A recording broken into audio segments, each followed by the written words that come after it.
The Queen Elizabeth story. A kind of magic. Princess Margaret once remarked that her sister possessed a kind of magic, an intangible quality that drew people to her. From their early years as the daughters of King George VI and Queen Elizabeth, the two sisters shared an unbreakable bond, though their personalities could not have been more different. Margaret, vivacious and rebellious, often found herself in the shadow of Elizabeth's quiet strength and sense of duty. Yet, despite occasional tensions, Margaret's admiration for her sister never wavered. She marveled at how effortlessly Elizabeth commanded respect, whether from world leaders or the British public. This chapter delves into their complex relationship, how they supported each other through royal scandals, personal heartbreaks, and the weight of the crown, proving that even in a life of duty, sisterhood remained one of the Queen's most enduring treasures. The promise of service. On her 21st birthday, in a broadcast from Cape Town, Princess Elizabeth made a vow that would define her life. "I declare before you all that my whole life, whether it be long or short, shall be devoted to your service." Few could have imagined then how profoundly she would uphold that promise. This chapter explores the origins of her unwavering sense of duty, instilled in her by her father, King George VI, and her mother's steadfast example. From the sudden burden of the throne in 1950 to her relentless work ethic even in her final years, Elizabeth's commitment never faltered. Through wars, political upheavals, and personal trials, she remained a constant, proving that her youthful pledge was not mere rhetoric, but the foundation of a reign that would span 7 decades. Churchill, Truman, and Stalin. When Elizabeth ascended the throne in 1952, the world was still reeling from the aftermath of World War II. The Cold War loomed, and the young queen found herself navigating a geopolitical landscape dominated by formidable figures like Winston Churchill, Harry Truman, and Joseph Stalin. This chapter examines her early years as monarch, revealing how she earned the respect of these seasoned statesmen despite her youth. Churchill, initially skeptical of a girl queen, soon became one of her most devoted admirers, offering fatherly guidance. Meanwhile, Truman and Stalin watched with curiosity as Britain's new sovereign stepped onto the world stage. Through deft diplomacy and quiet determination, Elizabeth began shaping her role not as a political player, but as a stabilizing force in an uncertain era. The frugal monarch. Behind the gilded carriages and glittering tiaras, Queen Elizabeth was famously frugal. She reused wrapping paper, turned off unused lights in Buckingham Palace, and insisted on wearing decades-old dresses rather than splurging on new ones. This chapter uncovers the practical, no-nonsense woman beneath the crown, a trait inherited from her wartime upbringing, where rationing and austerity were a way of life. From her habit of carrying spare change for charity collections to her refusal to waste food, the Queen's thriftiness was not just personal preference but a statement. Luxury was for the monarchy's image, not her private indulgence. In an age of excess, her restraint became one of her most relatable qualities. Mimicry and wit. Though often portrayed as stoic, the Queen possessed a sharp, mischievous sense of humor. She could flawlessly imitate foreign dignitaries, leaving her staff stifling laughter, and her dry one-liners were legendary. This chapter reveals the lighter side of Elizabeth II, from her playful teasing of Prince Philip to her deadpan reaction when a tourist failed to recognize her. "Well, I'm told I look like her." Whether mimicking Soviet Premier Nikita Khrushchev or joking about her own coronation mishaps, the Queen's wit humanized her, offering glimpses of the woman behind the regal mask. From Marilyn to Madonna. Over her reign, the Queen met icons from every sphere: movie stars, musicians, and cultural trailblazers. This chapter chronicles her most memorable encounters, from Marilyn Monroe's breathy "Your Majesty" at a film premiere to Madonna's awkward curtsy. Elizabeth's reactions ranged from polite bemusement at Elton John's flamboyant outfits to genuine warmth her friendship with the Obamas. Yet no matter the celebrity, she remained inflappable, whether bonding with Paul McCartney over horses or enduring an over-enthusiastic hug from Michelle Obama. These meetings weren't just tabloid fodder. They reflected her adaptability in an ever-changing world. 7 generations. Elizabeth's life bridged an astonishing span of history, from the horse-drawn carriages of her childhood to the digital age. This chapter traces her connections across generations, from Queen Victoria, her great-great-grandmother, to Prince George, her great-grandson. She counseled prime ministers born decades after her coronation and witnessed technology that reshaped monarchy itself. Yet through it all, she remained a living link to the past, embodying continuity in a world of rapid change. The unshakable constant.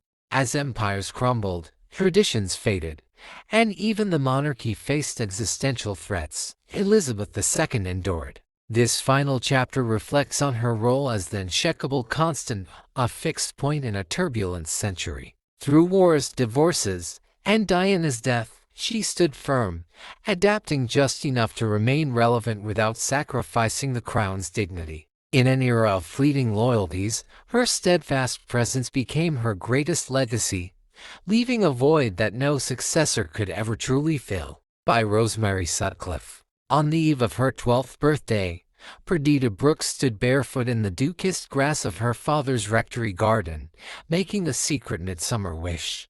As the golden light of the longest day faded into twilight, she whispered her heart's desire to the gathering dusk, to see the great Queen Elizabeth with her own eyes.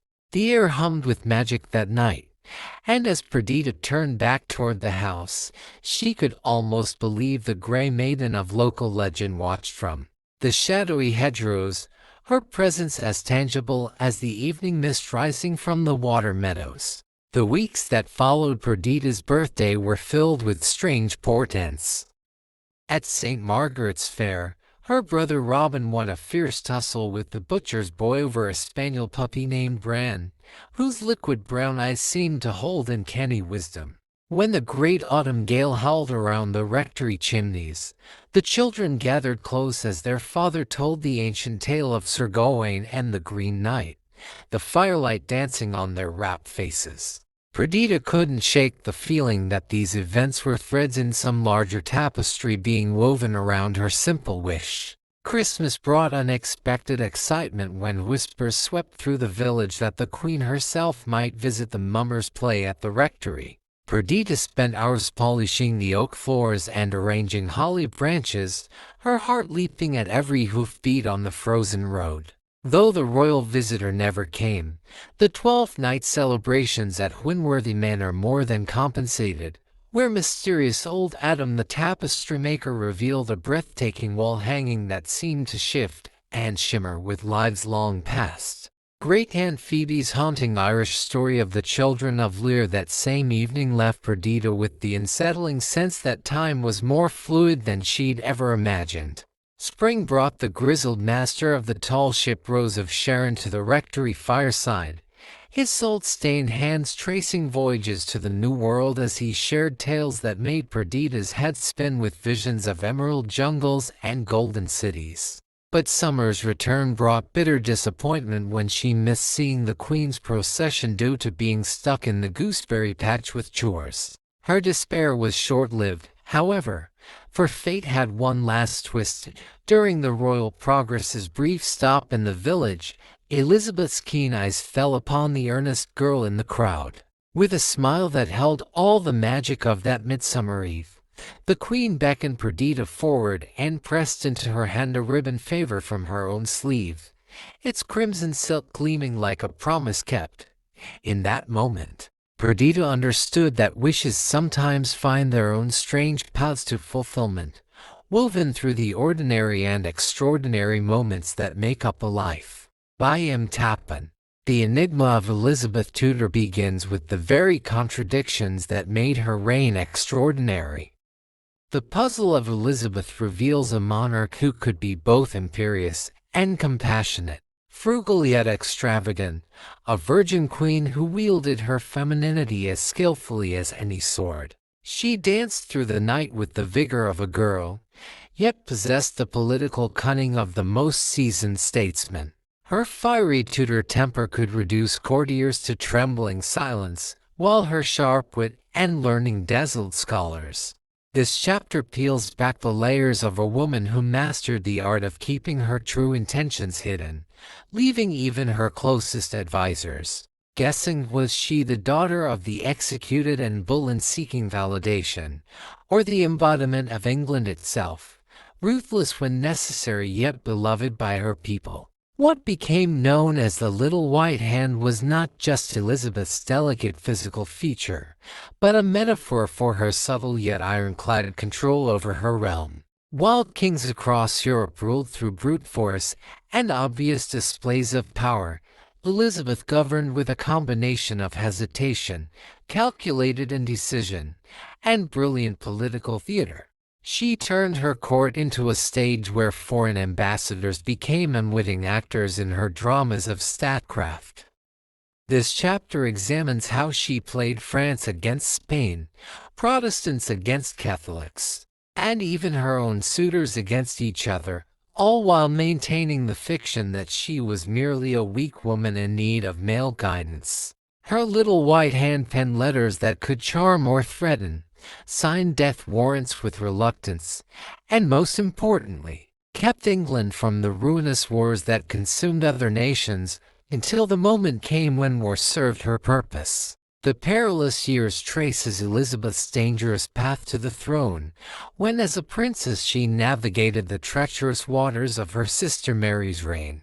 Suspected of treason, imprisoned in the Tower, and watched by spies in her own household, young Elizabeth learned early the arts of survival. The chapter vividly recreates her terror during the Wyatt Rebellion when she thought she might follow her mother to the scaffold, and her brilliant self-preservation tactics that saw her through the dangerous transition from prisoner to heir apparent. These formative years forged the Queen's legendary caution, her distrust of conspiracy, and her uncanny ability to read men's souls, lessons that would serve her well when dealing with later threats like the Babington plot and her own ambitious favorite, the Earl of Essex. Voyages of Exploration sweeps readers into the daring age when England's sea dogs challenged Spanish dominance of the New World. The chapter follows Francis Drake's audacious circumnavigation, where he captured Spanish treasure and became the first Englishman to see the Pacific, returning to lay his plunder at Elizabeth's feet. Through Walter Raleigh's failed Roanoke colony and John Hawkins' slave trading ventures, Tappan shows how Elizabeth balanced her desire for empire against the need to avoid open war. The Queen emerges as both sponsor and restrainer of these adventurers, privately investing in their voyages while publicly disavowing their piracy when diplomacy demanded. The salty air of Plymouth Harbor, the creak of ships' timbers, and the glitter of Aztec gold in the royal treasury all come alive in this account of how Elizabeth's England began its transformation from island kingdom to global power. The climax comes with the Armada's defeat, where Tappan masterfully recreates the summer of 1588 when Europe held its breath. As the massive Spanish fleet lumbered up the Channel, Elizabeth demonstrated her finest hour, part warrior queen, part master propagandist. The chapter alternates between the smoke-filled English ships with their nimble tactics, the Spanish crews decimated by English fireships and terrible storms, and Elizabeth herself riding to Tilbury in full armor to deliver her immortal speech. Tappan reveals how the Queen turned near certain destruction into national triumph, using the victory to cement Protestant England's identity and her own legend. Yet even in victory, the ever-cautious Elizabeth showed restraint, refusing to bankrupt her treasury on further wars, proving that her little white hand knew when to stay its blow as well as when to strike. The defeat of the Armada becomes not just a military victory, but the moment when Elizabeth's England truly came of age. By Sue Townsend. The unthinkable happened when a radical Republican government swept to power in Britain's general election, and with the stroke of a pen, the monarchy was abolished in the Republican victory. Overnight, Queen Elizabeth II and the royal family found themselves stripped of their titles, palaces, and privileges, reduced to ordinary citizens in a world that no longer bowed or curtsied. Forced to leave Buckingham Palace with only a few suitcases, the Windsors struggled to comprehend their new reality as the government auctioned off crown jewels and turned royal residences into public museums. The Queen maintained her characteristic stiff upper lip, though privately she reeled from the indignity of it all, while Prince Philip raged against the bloody socialists who had appended centuries of tradition. As they were loaded into a council van with their bewildered corgis, the family faced their greatest challenge yet, learning to live like commoners on a council estate called Hell Close. Their new home in Hell Close proved to be a far cry from the gilded halls of royal palaces. The ex-royals were assigned a cramped, damp brow house with peeling wallpaper and a temperamental boiler, where they had to queue for the bathroom and learn to cook their own meals.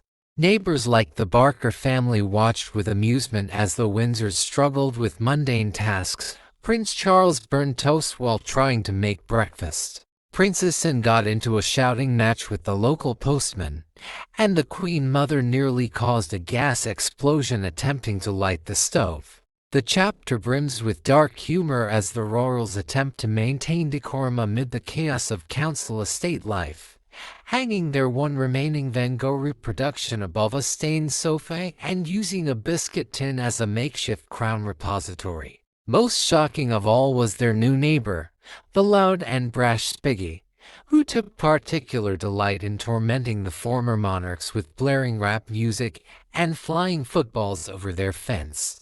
The cultural collision reached its peak in corgis and commoners, where the Queen's beloved pets became a source of tension with the working-class community. When the corgis nipped at local children and defecated on shared lawns, the estate residents demanded the dogs be muzzled or removed.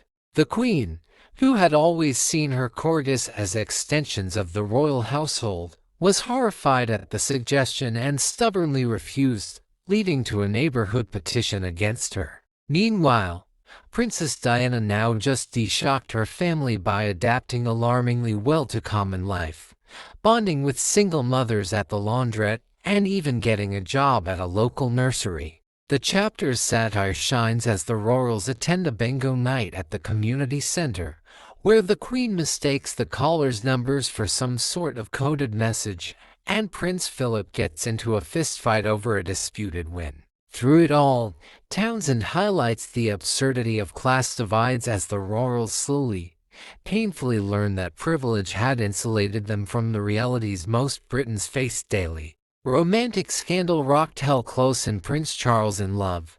When the heir-to-nothing began a passionate affair with Julian, the radical socialist council worker assigned to help the family adjust to their new lives. Julian, who had once protested outside Buckingham Palace, found himself strangely drawn to Charles' vulnerability and passion for organic gardening. Their clandestine meetings in Charles' allotment shed sent shockwaves through the estate. The Queen disapproved on principle. Camilla was devastated, and the tabloids, still fascinated by the royals despite their abolished status, had a field day. The relationship reached crisis point when Julian was revealed to be the architect of the very Republican policies that had toppled the monarchy, leading to a tearful confrontation where Charles had to choose between loyalty to his family and his first experience of unconditional love. Townsend uses the affair to skewer both royal pretensions and left-wing idealism, showing how personal desires often trump political ideologies.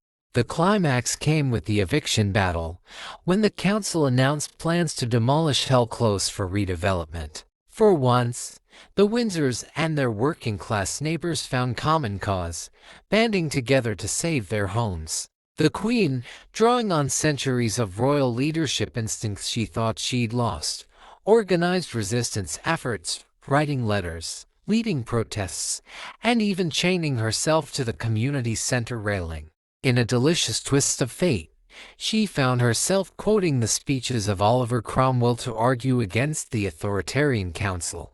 The battle culminated in a hilarious yet touching standoff with bulldozers, where former monarchs and former subjects stood shoulder to shoulder, united by their shared humanity. When victory was won, the Queen finally admitted she'd grown fond of Hell Close and its residents, though she still insisted on referring to her terrace house as the North Wing. Townsend's brilliant satire comes full circle as the Rurals, while still longing for their old lives, discover unexpected value in their new ones, leaving readers to ponder what truly makes a meaningful existence: crowns and palaces, or community and purpose.